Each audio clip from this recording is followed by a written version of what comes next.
রাজ্য জুড়ে গ্রীষ্মকালীন তাপপ্রবাহ চলছে জোরদার। পশ্চিম মেদিনীপুর জেলায় তাপমাত্রা 40 ডিগ্রির উপরে। এখনো পর্যন্ত এই জেলায় তাপপ্রবাহের ফলে কোনো মৃত্যুর খবর না থাকলেও পশ্চিম মেদিনীপুর জেলা স্বাস্থ্য দপ্তর জেলাবাসীর জন্য আগাম প্রস্তুত হয়ে গেছে। জেলার মুখ্য স্বাস্থ্য আধিকারিক ডক্টর সৌম্য শঙ্কর সরঙ্গী বলেন, গ্রীষ্মের দাবদাহে পশ্চিম মেদিনীপুর জেলা জর্জরিত। এই সময় মানুষের উচিত খুব একটা প্রয়োজনীয় কাজ না থাকলে বাড়ির বাইরে না বেরোনো। অন্যদিকে রসালো ফল, ডাব, ওআরএস, শরবত জাতীয় পানীয় প্রতি মুহূর্তে খাওয়া উচিত। শরীরে অস্বস্তি লাগলে ছায়ায় বসে বিশ্রাম নিন, পাখার বাতাস খান। জেলায় উন্নততর চিকিৎসা বিশিষ্ট হাসপাতালগুলিতে সানস্ট্রোকে আক্রান্ত রোগীদের জন্য 2টি করে বেড সংরক্ষিত রাখা হয়েছে।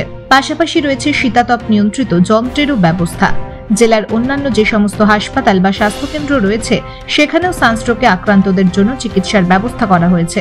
তবে গ্রীষ্মকালীন এই দাবদাহ আগামী দিনে আরো বাড়তে পারে বলে জানান মুখ্য স্বাস্থ্য আধিকারিক। পশ্চিম মেদিনীপুর জেলায় গ্রীষ্মকালীন রক্তের অপ্রতুলতা দূর করতে স্বাস্থ্য দপ্তরের পক্ষ থেকে আগামী 26শে এপ্রিল একটি রক্তদান শিবিরের আয়োজন করা হয়েছে। উল্লেখ্য, পশ্চিম মেদিনীপুর জেলায় রোজ 170 থেকে 175 বোতল রক্তের প্রয়োজন হয়, যার মধ্যে 150 বোতল রক্ত অনায়াসে জোগাড় করা সম্ভব হয়ে ওঠে, কিন্তু বাকি সংখ্যা রক্ত জোগাড় করা মুশকিল ব্যাপার। জেলায় প্রায় 700-র কাছাকাছি থ্যালাসেমিয়া আক্রান্ত রোগী রয়েছে, যার মধ্যে বেশিরভাগটাই শিশু। নির্বাচনের কারণে রক্তদান শিবির সেভাবে হচ্ছে না, তাই গ্রীষ্মকালীন পরিস্থিতিতে রক্তের অপ্রতুলতা দূর করতে দরকার রক্তদান শিবিরের।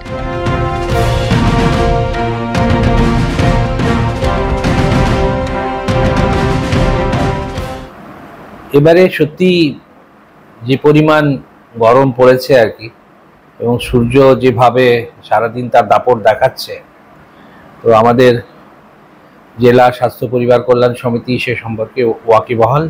এবং আমি জেলার মানুষজনকে বলবো যে আপনারা এই সময় যতটা সম্ভব বাড়ির ভেতরে থাকার চেষ্টা করুন সকালবেলা যখন সূর্য মধ্য গগনে থাকে, এবং সবসময় বেশি জল খান। জলীয় পদার্থ আছে এরকম ফলমূল যেমন শসা, তরমুজ, লেবু, শরবত, ডাব ইত্যাদি বেশি করে খান। হালকা খাবার খান।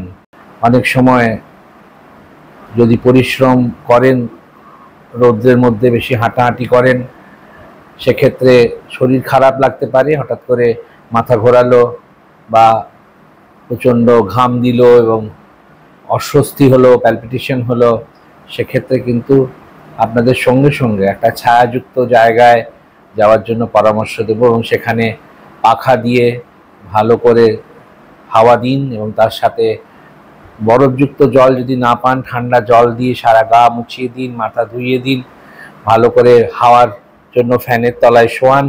যদি ফ্যান না থাকে হাত পাখা দিয়ে পাখা করুন। ওআরএস এর জল খাওয়ান। ওআরএস 1 লিটার জলে 1 প্যাকেট গুলে ওই জলটা বারবার খাওয়ান। তাতেও যদি অসুস্থ বোধ লাগে তাহলে নিকটবর্তী স্বাস্থ্যকেন্দ্রে বা হাসপাতালে অবশ্যই নিয়ে যান। আমাদের স্বাস্থ্য দপ্তর বিভিন্ন বড় হাসপাতালে 2টো করে বেড রিজার্ভ করে রেখেছে হিট স্ট্রোক পেশেন্টদের জন্য বা হিট স্ট্রেস পেশেন্টদের জন্য। তাদের সেখানে আমরা এয়ার কন্ডিশনারের ব্যবস্থা করেছি, বড় ফ্যানের ব্যবস্থা করেছি, 2টো বেডের ব্যবস্থা করেছি। বড় হাসপাতালগুলো যেমন খড়গপুর, যেমন ঘাটাল, যেমন দেবরা, শালবনী, মিদনাপুর মেডিকেল কলেজ, বেলদা, এই সমস্ত জায়গায় আমরা করেছি। এবং ছোট হাসপাতালগুলোকেও অ্যালার্ট করা আছে যাতে করে তারা সঠিক সময়ে মানুষকে চিকিৎসা দিতে পারেন। প্রচুর রক্তের চাহিদা দেখা যায় সারা জেলা জুড়ে, কারণ একে তো রোদ গরম পড়েছে, তার উপরে এই ইলেকশনের সময়, তাই জন্য আমাদের যে পরিমাণ রক্ত সাপ্লাই থাকা দরকার সেটা থাকে না। আমাদের সারা দিনে আমরা দেখেছি প্রতি বছর যে এই সময় প্রায় 175 বোতল রক্ত রোজ লাগে, সেটা আমাদের হয়তো 150 থেকে 60 বোতল আমরা সংগ্রহ করতে পারছি। এটাকে আমরা নির্দিষ্ট লক্ষ্যমাত্রায় পৌঁছে দেওয়ার জন্য বিভিন্ন পদক্ষেপ নিয়েছি। যেমন জেলা পুলিশ দপ্তরের সহায়তায় আমরা সারা জেলা জুড়ে বিভিন্ন থানার থেকে ওনারা ব্লাড ডোনেশন ক্যাম্প অর্গানাইজ করবেন আগামী 1 মাস জুড়ে। আমাদের প্রত্যেকটি ব্লক অফিসে ব্লক মেডিকেল অফিসাররা অ্যারেঞ্জ করছেন একটা করে ক্যাম্প, সেখানে বিভিন্ন স্বাস্থ্যকর্মী সহ, অফিসার সহ সাধারণ মানুষ সবাই রক্তদান করছেন। আমাদের জেলা স্বাস্থ্য দপ্তরেও আমরা আগামী 26 তারিখে একটা সেন্ট্রালি ব্লাড ডোনেশন ক্যাম্পের আয়োজন করেছি, কারণ আমরা অফিসাররা এবং আমি নিজেও সেখানে রক্তদান করে মানুষকে উদ্বুদ্ধ করতে চাই যে আসুন রক্ত দিন। কারণ এই সময়ে আমাদের এই রক্তের চাহিদা থাকলে আমাদের সারা জেলা জুড়ে প্রায় 700-800 জন থ্যালাসেমিয়া বাচ্চাকে রেগুলার রক্ত দিতে হয়। সেই রক্ত জন্য আমার অনেক রক্তের দরকার মানুষকে বাঁচানোর জন্য। গ্রীষ্মকালীন রক্তের চাহিদা পূরণে এবার এগিয়ে এলো মেদিনীপুর মেডিকেল কলেজ হসপিটালের কর্তব্যরত কর্মীরা। শনিবার মেডিকেল কলেজ হসপিটালের ব্লাড ব্যাংকে আয়োজন ছিল রক্তদান শিবিরের। এই রক্তদান শিবিরে 50 জন রক্তদাতা রক্তদান করেন। Hospital super doctor Jayanta Kumar রাউতের নেতৃত্বে এই রক্তদান শিবিরের আয়োজন করা হয়েছিল।